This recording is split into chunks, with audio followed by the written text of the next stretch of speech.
आपको बोला था कि आपने वो प्रिपेयर करना, आप आए नहीं छुट्टी के बाद।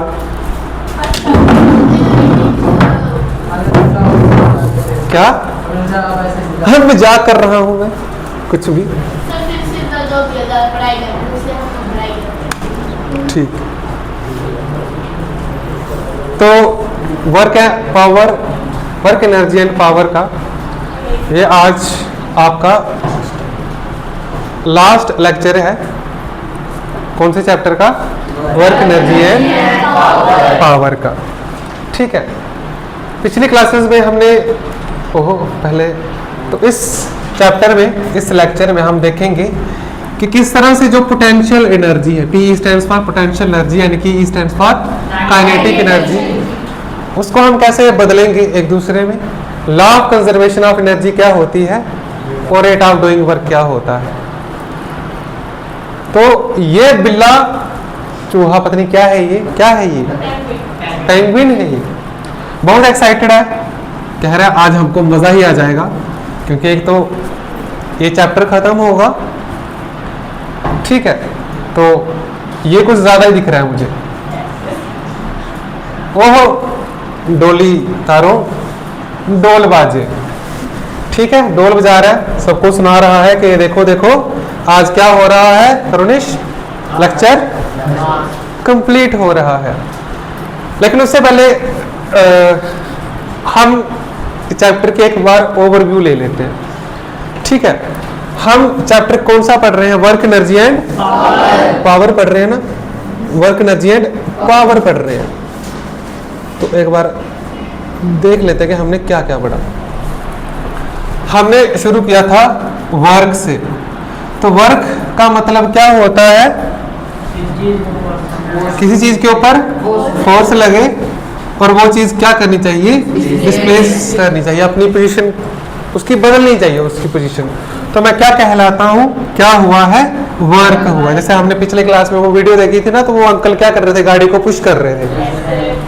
तो वो जब अकेले थे तो गाड़ी नहीं चल पा रही थी, उसको धक्का लगा तो रहे थे मगर वो गाड़ी मूव नहीं कर पा रही थी। तो वहां पे वर्क कितना हो रहा था? 0 हो रहा था। फोर्स तो लगा रहे थे लेकिन डिस्प्लेसमेंट नहीं हो पा रही थी। फिर हमने पढ़ा कि वर्क को हम ट्रांसफर ऑफ एनर्जी भी कहते हैं। क्या कहते हैं? ट्रांसफर ऑफ एनर्जी भी कहते हैं। ठीक है, अब एनर्जी की बात आई तो मैंने क्या बोला? एनर्जी क्या होती है कि किसी के अंदर कितनी कैपेसिटी है, कैपेसिटी टू डू वर्क। ठीक है, तो वो क्या होती है? एनर्जी होती है। इस केस में there are different types of energy, मगर but we are dealing with 2 types of energy in this chapter. First one is kinetic energy. कौन सी? And second one is potential energy. तो जब कोई ऑब्जेक्ट मूव कर रहा हो, मोशन में हो, जब कोई ऑब्जेक्ट क्या हो? मोशन में है, तो उसके पास कौन सी एनर्जी होती है? Kinetic energy. और जब कोई ऑब्जेक्ट रेस्ट में है या किसी एक पोजीशन पे वो है ना, कोई पोजीशन में उसने अटेन करके रखी हुई है, तो उसके पास कौन सी एनर्जी होगी? पोटेंशियल एनर्जी होगी। काइनेटिक एनर्जी निकालने का फार्मूला हाफ mv और रेस्ट ये पोटेंशियल एनर्जी का G माने acceleration due to gravity value 9.8 metre पर सेकंड और H माने ठीक है, तो अभी तक हमने ये पढ़ लिया है, अभी तक हमने ये पढ़ लिया है। फिर कल हम इसके ऊपर थोड़े न्यूमेरिकल्स भी सॉल्व करेंगे, मगर बट उससे पहले हम क्या करते हैं,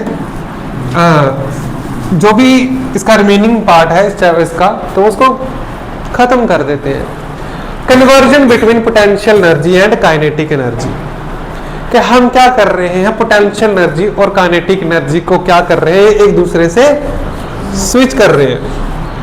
अब जैसे हम कैसे स्विच कर रहे हैं, तो हम वही एग्जांपल लेते हैं किस चीज की, इसी की, ये जो झूला झूल रहा है, ये कोई एलियन है ये, ठीक है।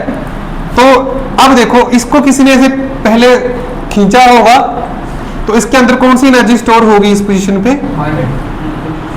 जब मैं क्या कर रहा हूं, मान लो ये एक बॉल है, ठीक है, ऐसे स्टेबल आई ऐसे करके, मैं इसको क्या कर रहा हूं, पीछे खींच रहा हूं ऐसे करके, इसको मैं क्या कर रहा हूं, पीछे खींच रहा हूं, तो मैं कुछ वर्क कर रहा हूं। मैं क्या कर रहा हूं, इसके ऊपर फोर्स लगा रहा हूं, और फोर्स लगाने से ये क्या हो रहा है, डिस्प्लेस हो रहा है, तो ये यहां पे आएगा। इसको मैंने फिर भी होल्ड करके रखा हुआ है, इसको ऐसे लाइक दिस ऐसे करके, तो इसके पास मैंने कुछ वर्क किया, ठीक है, मैंने क्या किया, इसके पास एनर्जी स्टोर हो गई, इसके पास क्या स्टोर हुई, ठीक है, यहां पे मैंने इसको पकड़ के रखा हुआ है इस पोजीशन पे, ए पोजीशन पे, तो इसके पास कौन सी एनर्जी होगी ना, पोटेंशियल एनर्जी आ गई। अभी तक मैंने इसको पकड़ के रखा हुआ है, इसके पास कौन सी एनर्जी है, लेकिन at the moment when I release this ball, और जैसे इसको छोड़ूंगा मैं यहां से, तो ये क्या करेगी, बॉल फिर से मूव करना शुरू कर देगी।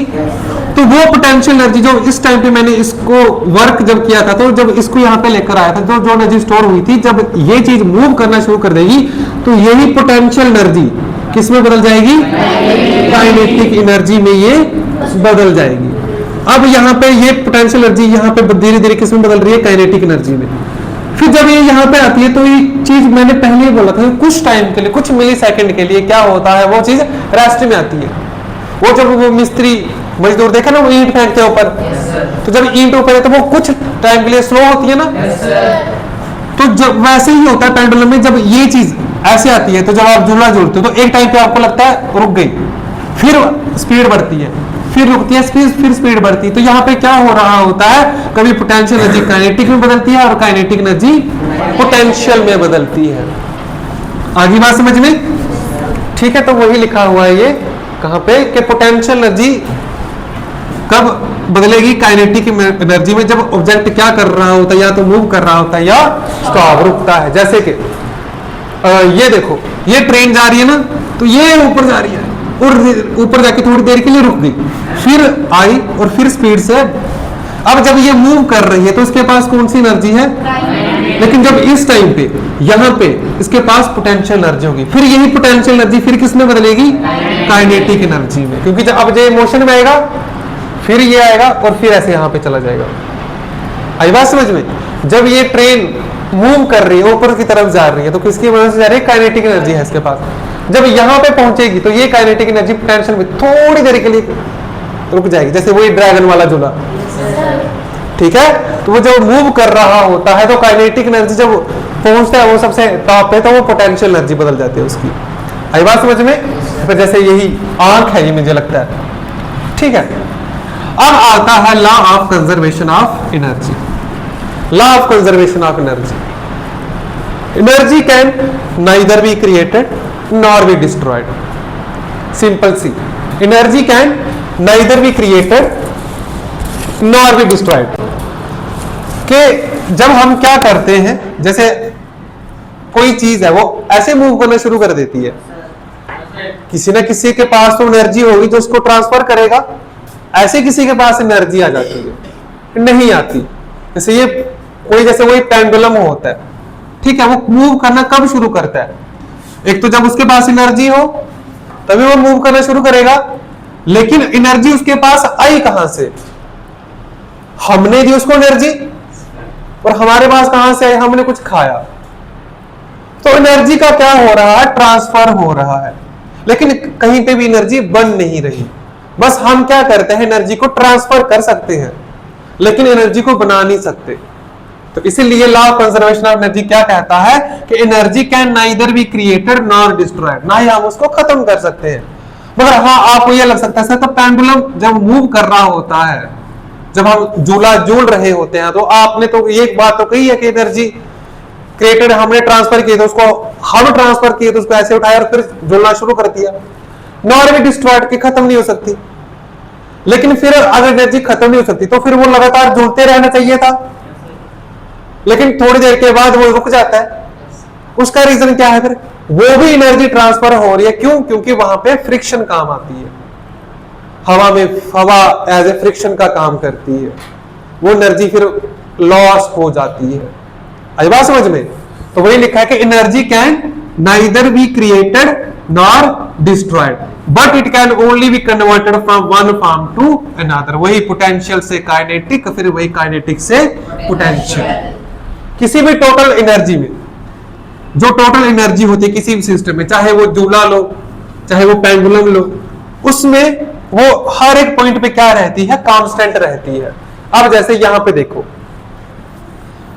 टॉप पे काइनेटिक एनर्जी 0 है, पोटेंशियल एनर्जी mgh है। तो मान लो अगर इस यहां पे इनको अगर मैं कुछ सॉल्व करूं तो मान लो यहां पे 10 जूल है, क्या है 10 जूल है।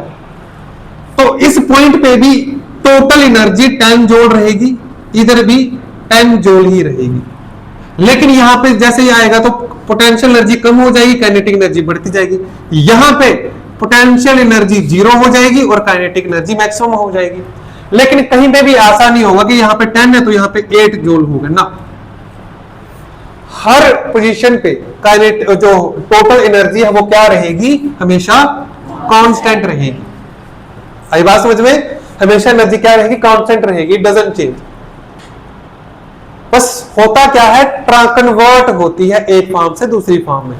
वही लिखा कि energy can neither be created nor destroyed but it can only be transferred या converted from one form to another. ठीक है, अब आता है लास्ट, पावर क्या होती है। पावर समझते हो क्या होती है पावर? ताकत है। अगर किसी के पास ताकत है तो उसका मतलब क्या होता है? मैं पूछ रहा हूं पावर तो कहते हैं ताकत, मैं पूछ रहा हूं ताकत तो कहते हैं पावर। होती क्या है पावर? क्या होती है पावर? तो क्या होती है पावर? क्या होती है पावर? अरे वही तो, हाँ ताकत तो होती है, लेकिन जैसे कि आप कुछ काम करते हो तो आप एनर्जी लगाते हो, क्योंकि किसी भी काम के लिए एनर्जी चाहिए। आपके पास आप कुछ टाइम में कितना काम करते हो वही आपकी पावर होती है। जैसे कि जो होते हैं थोड़े से हेल्दी बंदे होते ना, हेल्दी बंदे, वो एक कोई इनको काम दिया है, काम दिया कि तुमको क्या करना है, उनको एक को काम दिया कि ये एक बैग है, ठीक है, 10 किलो का ये क्या है, बैग है, और ये इसको उठा के लेकर जाना है। ठीक है, ये दुबला पतला सा है, थोड़ा कमजोर है, तो इसको ये बैग लेकर जाना है 2 किलोमीटर दूर, ठीक है, और यहां पे उसको इस पोजीशन पे रखना है। एक और इंसान है, वो थोड़ा हेल्दी है, पूरा मसल मुसल जिम शिम जाता है, 10 किलो का बैग इसके पास भी है, और ये क्या करेगा 2 किलोमीटर दूर जाएगा, इसको भी वहां पे रखना है। मुझको ये बताओ सबसे पहले कौन इसको यहां पे लेकर जाएगा? कौन? ये ए वाला या बी वाला? बी वाला। तो हम कहते हैं यार तेरे पास तो बड़ी ताकत है, तूने बड़ी जल्दी काम कर दिया, कहते हैं ना, अरे तुम तो बड़ी जल्दी काम करते हो। क्यों? क्योंकि इसके पास पावर है। तो पावर का मतलब ही यही होता है कि रेट ऑफ डूइंग वर्क, कि वो एक काम को कितने समय में करता है। अगर वो कम समय ले रहा है उस काम को कंप्लीट करने के लिए, इसका मतलब उसके पास पावर ज्यादा है। आई बात समझ में? फिर वही अगर कोई दूसरा यही बंदा है, ठीक है, काम तो ये भी कर रहा है, वर्क का मतलब क्या होता है, इस बैग को फोर्स लगाएगा और डिस्प्लेस करेगा इस पोजीशन में, ये भी वर्क करेगा, फोर्स लगाएगा, ये भी डिस्प्लेस करेगा, दोनों का काम एक ही है। मगर एक मान लो ये 10 मिनट ले रहा है और ये 5 मिनट ले रहा है, काम तो सेम है, लेकिन पावर किसके पास ज्यादा थी? इस बी वाले के पास। क्यों? क्योंकि इसने उस काम को क्या कर दिया, बड़ा जल्दी कर दिया। तो मैं क्या कहूंगा, इसके पास ज्यादा पावर थी। तो पावर का मतलब ही यही होता है, वर्क अपॉन टाइम, या फिर रेट ऑफ एनर्जी ट्रांसफर, कितनी जल्दी वो एनर्जी को ट्रांसफर करता है, उसको भी हम क्या कहते हैं, पावर कहते हैं। तो सिंपल सी डेफिनेशन क्या है कि rate of doing work, rate of कि कोई कितने समय में कितना ज्यादा काम करे, उसको हम क्या कहते हैं, पावर कहते हैं। अगर वर्क जल्दी हो रहा है, टाइम कम लग रहा है, तो इट मींस उसके पास पावर ज्यादा है। अगर वही वर्क हो रहा है, टाइम ज्यादा लग रहा है, तो उसके पास पावर क्या है, कम है। वही